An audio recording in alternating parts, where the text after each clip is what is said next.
Hey kids, Donald Trump here, and today we're going to be looking at some anti-bullying videos. Actually, that sounded Canadian, not Trumpian, but yeah, anti-bullying videos. Let's get right into the news.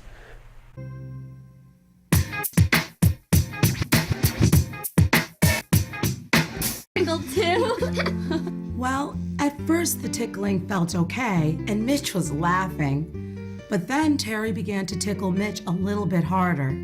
Suddenly, Oh boy, we need the tickle police in this place, okay?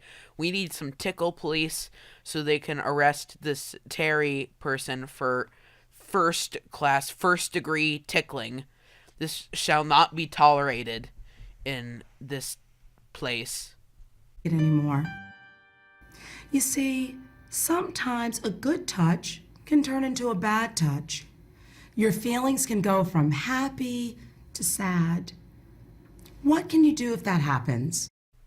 So like you don't feel sad when you're uncomfortable, and I haven't felt uncomfortable near people, but like people, they don't feel sad. They just feel afraid and threatened and angry. 'Cause trust me, I would know. I'm Donald Trump, and plenty of people have felt that way around me. Huge. Because I was huge. Happens. Whenever you feel a bad touch, you have to tell the person to stop. Remember, it's your body and you're in charge. Mitch needs to tell Terry to stop. Terry's out. It doesn't feel good anymore. I thought you liked being tickled. You're tickling me too hard. I'm sorry, I thought you liked it. I I don't think the good touch to bad touch thing works in this situation. Because it's just tickling. It's not like she's pulling his pants down or anything. And she's like, what, 5 years older than him? It doesn't seem like that would lead to some molestation. do. Don't. I'm glad you told me to stop. Me too. Alright, so when people say stuff like that, please stop touching me, don't touch me, daddy, people don't say, I'm glad you told me to stop in such a pretentious fashion. It's not like an ending of a sitcom episode where they're like, all's well that ends well, and then they ride into the sunset on horses or something. It's just a normal conversation after a near incident. Here is some money for popcorn. I'll have a popcorn. And I'll have Hey, Mark. some. Oh, hi guys. What movie are we gonna see? Jupiter Attacks. Us too. Wait, who are you?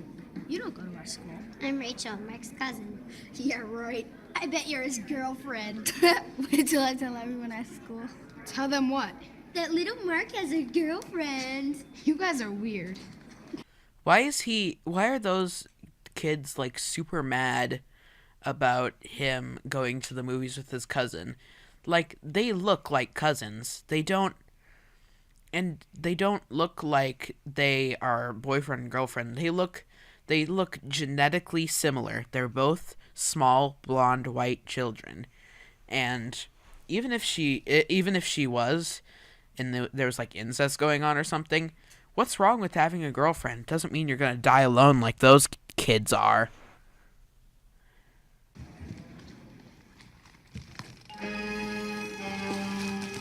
You two aren't kissing cousins, are you? I guess this kid likes incest. The kid sitting behind them, because he's like, ooh, I want to see you cousins kissing. Yeah, that's something I could do something to. Yeah. Let's move.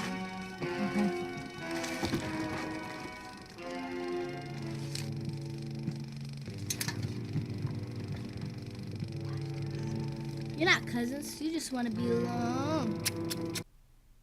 Okay, well, the way he looked at his sister in the last few frames before I cut, it looked like he really was wondering, I wonder what would happen if we kissed. Like, his face just says that, and I'm starting to think that their theories are true.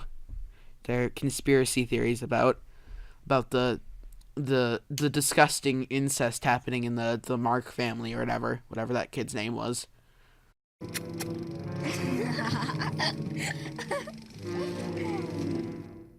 Mark didn't say anything, but inside, he was really mad.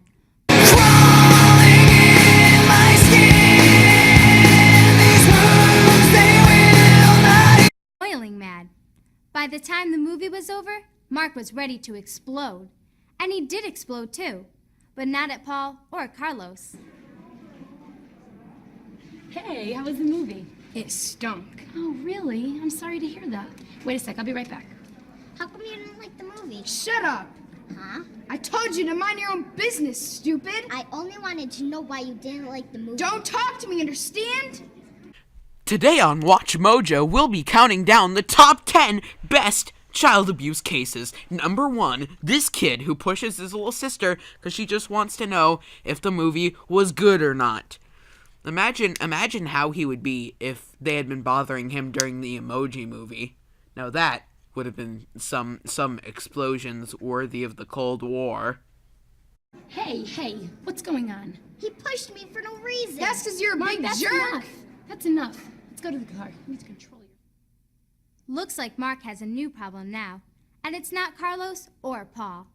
Instead of finding a way to deal with them, Mark dumped his anger on his sister. You know, so, like, this Mark kid, why couldn't he just keep his cool and not do a nuclear bomb explosion and just say some other gentlemen were commenting on me going to the movies with my cousin Melinda here or whatever, instead of going full, like, FGTV fan and being like,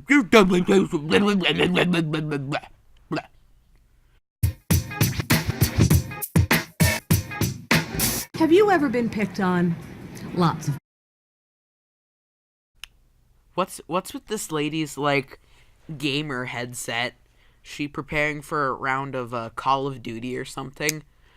Actually, the image of her, like, yelling "Squeaker" into a microphone while playing COD against, like, a 5-year-old kid is perhaps one of my best thoughts of all time. I'll tell you different stories about bullies and share with you some do's and don'ts on dealing with bullies safely. Let's begin with a typical bully story. In our studies, we've discovered that one place you can usually find bullies is on the playground at school. That was something Eric found out. It seemed that no matter what Eric did, sooner or later, he would get picked on by Brad. Most times, Eric would yell at Brad. Stop! You're bad! You can't have the ball. You can't have the ball. But that didn't stop Brad. As a matter of fact, the madder Eric got, the more Brad liked to tease him. Come on, want the ball back? What are you going to do? Oh, I wouldn't say that if I were you, Brad. I don't know what little Jimmy over here is capable of. You could arrive home and find your family murdered if you test Richard over here. Just don't mess with him. You see, our research has shown that bullies enjoy seeing the kids they pick on get upset and angry, even cry. Brad certainly enjoyed it when Eric got mad. Too bad Eric didn't know that. What? Why is there no satisfying end to this story? Is it just Eric got mad or whatever? But is that really it? There's no redemption. There's no story where Brad comes back from being possessed by a demon or something. Isn't there a story where Eric actually is the bully all along and Brad was lashing out? Isn't there some sort of satisfying end to this? No? Okay then. Big Shack!